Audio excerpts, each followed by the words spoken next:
wabarakatuh.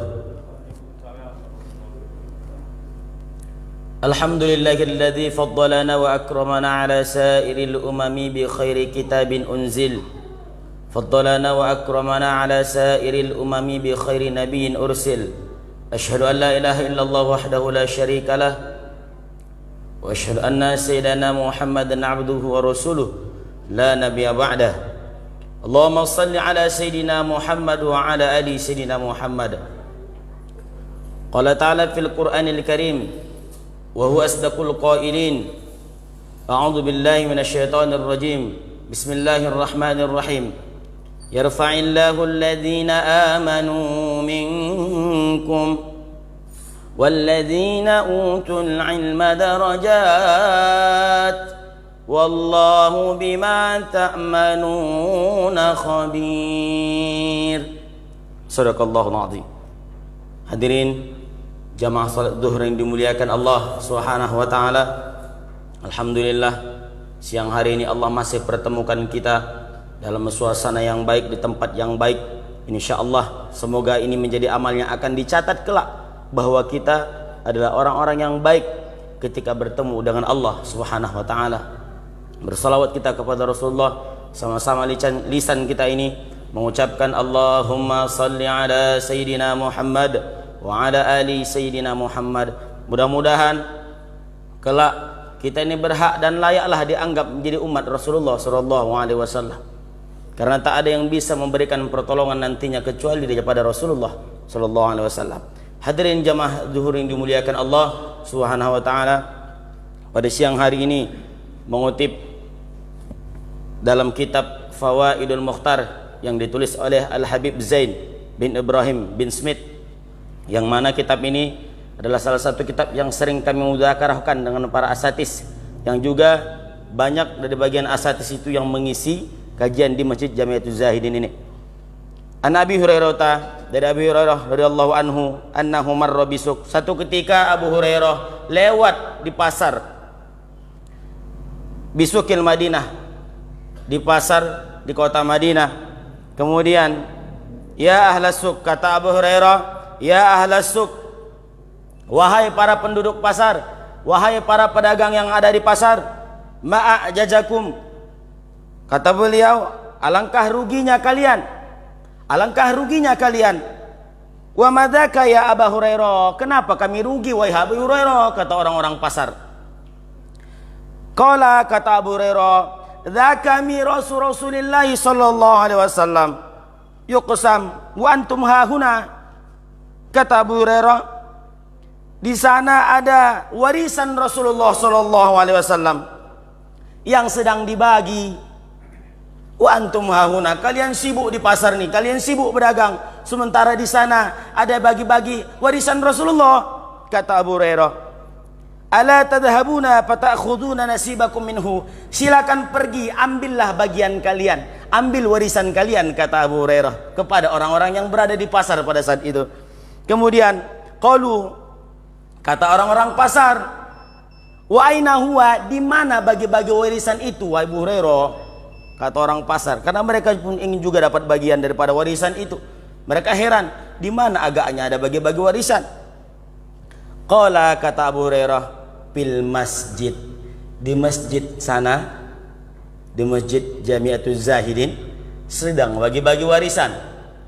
Di pasar, pasar Sail, dekat pula dengan kita pasar, ya, di pasar ada orang, di masjid sedang bagi-bagi warisan, kata Abu Hurairah. Fa kharaju sira'an wa waqafa Abu Hurairah lahum hatta raja'u. Kemudian orang-orang pasar tadi pun pergilah menuju masjid dengan segera, karena mereka takut tak dapat bagian. Pergi mereka ke masjid. Kemudian Abu Hurairah tetap berada di sana menunggu mereka kembali. Setelah mereka kembali, faqala lahum malakum, bagaimana, kata Abu Hurairah, dapat warisannya? Kata Abu Hurairah kepada orang pasar yang sudah ke masjid tadi. Lantas apa kata orang-orang pasar tadi, Pak, yang datang mereka ke masjid tadi?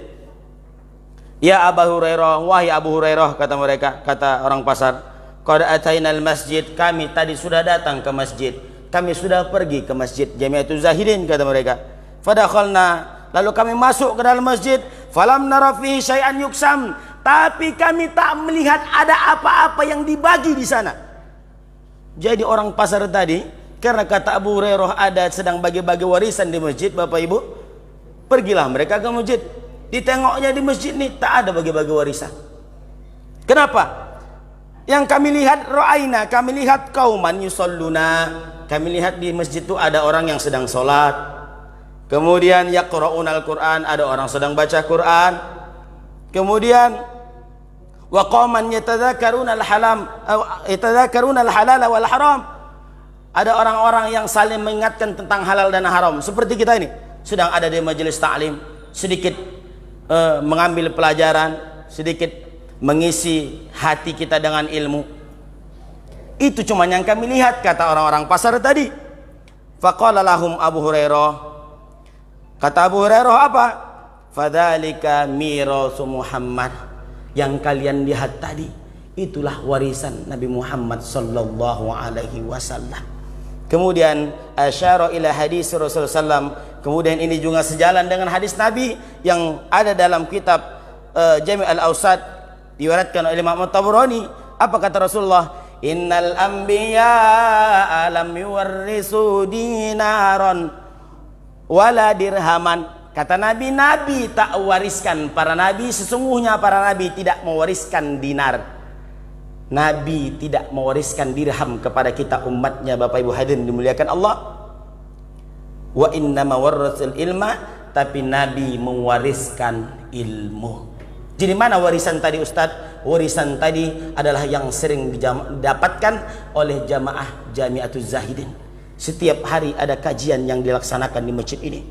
Zuhur ada, maghrib ada, terus setiap hari ada terus kajian. Sebenarnya andailah manusia itu tahu bahwa itulah warisan yang ditinggalkan Rasulullah kepada kita. Apa itu? Ilmu. Tapi banyak orang-orang tak paham, banyak orang-orang tak tahu. Bapak Ibu hadirin dimuliakan Allah, andailah orang-orang tahu semuanya bahwa kita duduk di masjid ini dapat ilmu, dapat warisan sebenarnya, maka saya yakin dan percaya masjid ini tak akan pernah sepi, masjid ini akan selalu padat. Tapi itu tak didapatkan oleh semua orang, yang mendapat hanya beberapa orang saja, orang-orang pilihan yang Allah kuatkan iman mereka. Mudah-mudahan Bapak Ibu hadirin yang hadir setiap hari di Masjid Jami'atuz Zahidin ini adalah orang-orang yang dapat warisan itu. Amin ya rabbal alamin. Bapak Ibu hadirin yang dimuliakan Allah Subhanahu wa taala, maka kita ini perlu mengisi terus hati kita dengan ilmu. Kenapa Ustaz? Hati yang terus diisi dengan ilmu, dia akan menjadikan kita menjadi orang yang rendah diri, menjadi orang yang tawadhu, menjadi orang yang berakhlak. Itulah gunanya ilmu. Ilmu bukan membuat orang menjadi sombong, ilmu bukan membuat orang menjadi paling benar. Tidak. Ada orang-orang yang dia belajar hadis, belajar fikih, tapi kerjanya membid'ahkan orang lain, menyalahkan orang lain, mengkafirkan orang lain. Sebenarnya mereka tidak punya ilmu, mereka sedang dalam kesesatan dan kebodohan.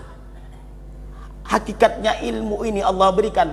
Makanya betul kata Allah, wa ma utitum minal ilmi illa qalil. Kami tak berikan ilmu sama orang kecuali sedikit saja yang kami berikan. Sehingga yang sedikit itulah hari ini yang kita cari. Maka orang yang telah dapat ilmu, pertama hatinya akan tenang, ibadahnya akan benar. Orang yang punya ilmu ibadahnya akan benar, Pak. Kenapa Ustaz? Karena kata Ibnu Rusli, Syekh Ibnu Rusli dalam matan Zubatnya, man amila bilaysa ilmi yu'malu a'maluhu mardudatun la tuqbalu. Siapa orang beramal tanpa ilmu, seluruh amalnya ditolak, tidak diterima Allah. Bagaimana mungkin amalnya diterima Allah sedang wudu'nya tak betul? Bagaimana mungkin Pak sholatnya diterima Allah sementara dia tadi berwudu masih ada yang tak terbasuh di antara tangannya, masih ada yang tak terbasuh di antara hal-hal yang wajib dia basuh, masih ada yang belum ia sucikan dari dirinya, lalu dia sholat menjadi imam. Betapa banyak orang yang berdosa. Maka itulah pentingnya ilmu. Sehingga Nabi Sulaiman, kata Ibnu Abbas, ketika Allah berikan dia 3 pilihan antara ilmu, mal, wal mulk, ilmu, harta dan kekuasaan. Mana yang dipilih Nabi Sulaiman? Nabi Sulaiman tidak memilih kekuasaan, Nabi Sulaiman tidak memilih harta. Yang dipilih Nabi Sulaiman ilmu. Karena Nabi Sulaiman pilih ilmu, Allah berikan dia harta, Allah berikan dia kekuasaan, Pak. Makanya kalau kita pelajari dari sini ini, bahwa orang itu pertama harus punya ilmu dulu. Orang yang sudah punya ilmu, Allah akan berikan dia harta. Orang yang sudah punya harta, boleh dia punya kekuasaan. Artinya kalau mau berkuasa harus punya ilmu dulu, harus punya harta dulu, supaya sedikit kemungkinan dia akan korupsi, sedikit kemungkinan dia akan berbuat jahat. Kenapa? Karena sebelum dia naik berkuasa, dia setelah mengisi hatinya dengan ilmu. Dengan ilmu tadi dia punya harta, berkah ilmu tadi orang punya harta, berkah hartanya tadi dia ingin berkuasa, melaksanakan sebuah kepemimpinan, dia pimpin rakyat, dia pimpin umat untuk menjadi lebih baik. Hadirin memuliakan Allah Subhanahu wa taala. Maka itulah pentingnya kenapa kita ini terus belajar, Bapak Ibu hadirin memuliakan Allah. Terakhir kata Fathul Mausili, seorang ulama, kata beliau, alaisal marid idza muni'at ta'am wasyarab wad dawa yamut.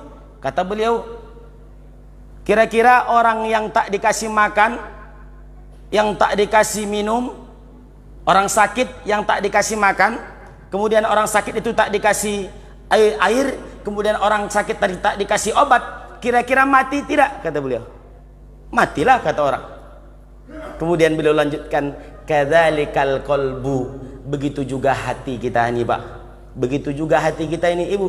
Kalau hati kita ini, kata beliau, idza muniyal hikmah, kalau tak dapat hikmah, curahan kebijaksanaan, ilmu-ilmu hikmah daripada tuan-tuan guru kita, kemudian tak dapat ilmu salasata ayyam, 3 hari tak dapat hikmah, 3 hari tak dapat ilmu, yamut, hati pun akan mati. Bagaimana hati yang mati nih Ustadz? Hati yang mati, kata Ibnu Athaillah As-Sakandari, 1, adamul husni, takut kepada kesedihan. Dia ketika ditimpa apapun dia tak sedih. Dia punya dosa pun dia tak sedih. Dia punya dosa dia tak takut. Dia meninggalkan sholat dia tak sedih. Dia meninggalkan sholat dia tak takut. Di antara, kata Ibnu Athaillah, ciri tanda hati yang mati. Kita bersyukur kepada Allah, setiap hari ada majelis ta'lim di sini, setiap hari ada kajian-kajian ilmu, yang mana guru-guru yang hadir di sini nih menyampaikan ilmu kepada kita, yang tanpa kita sadari kita sedang sarapan hati kita, sedang diberikan sarapan, sehingga hati kita pun semakin dekat kepada Allah, sehingga amal kita pun semakin baik. Hadirin jamaah yang dimuliakan Allah Subhanahu wa taala, kesimpulannya bahwa selama masih ada kajian-kajian ini, mari terus ramaikan masjid kita, mari terus dukung pengurus-pengurus masjid, seluruh perangkat pengurus masjid kita dukung mereka selama yang mereka buat adalah syiar untuk dakwah. Dalam kitab taklim juga dijelaskan, ternyata orang-orang yang menuntut ilmu ini dicatat sebagai orang-orang yang baqaul Islam, mengekalkan Islam, mempertahankan agama Islam. Kita sebagai orang Islam harus bangga dengan Islam kita. Jangan seperti orang-orang yang bukan Islam. Ada orang Islam yang dia pindah agama, yang ingin viralkan di depan seluruh umat di negeri ini supaya orang tahu dia pindah agama, keren. Na'udzubillah min dzalik. Maka kalau mereka bangga dengan ketidakislamannya, kita nih sebagai orang Islam kudu bangga dengan Islam kita. Kajian-kajian viralkan, kajian-kajian nampakkan di mana-mana. Supaya apa? Supaya orang tahu ini umat Islam, kami umat Islam ini kuat, kami umat Islam ini kokoh. Fa inna baqa'al Islam bil ilmi, kata Syekh Az-Zarnuji, Islam ini akan kokoh dengan ilmunya. Maka bersyukur kepada Allah, sekali lagi kita doakan pengurus-pengurus masjid akan terus tetap melaksanakan kajian-kajian ini, akan terus tetap mengadakan kajian dimanapun berada masjid-masjid, kita dukung, kita doakan mereka sehat selalu insyaallah. Hadirin muliakan Allah, mudah-mudahan kajian zuhur yang singkat ini menambah sedikit ilmu kepada kita, menambah motivasi. Jangan tidak hadir di majelis-majelis ilmu, hadirlah, karena sejatinya orang yang hadir di majelis ilmu sedang mendapatkan warisan dari Rasulullah sallallahu alaihi wasallam. Demikian semoga bermanfaat. Wallahul muwaffiq ila aqwamit thoriq. Wassalamualaikum warahmatullahi wabarakatuh.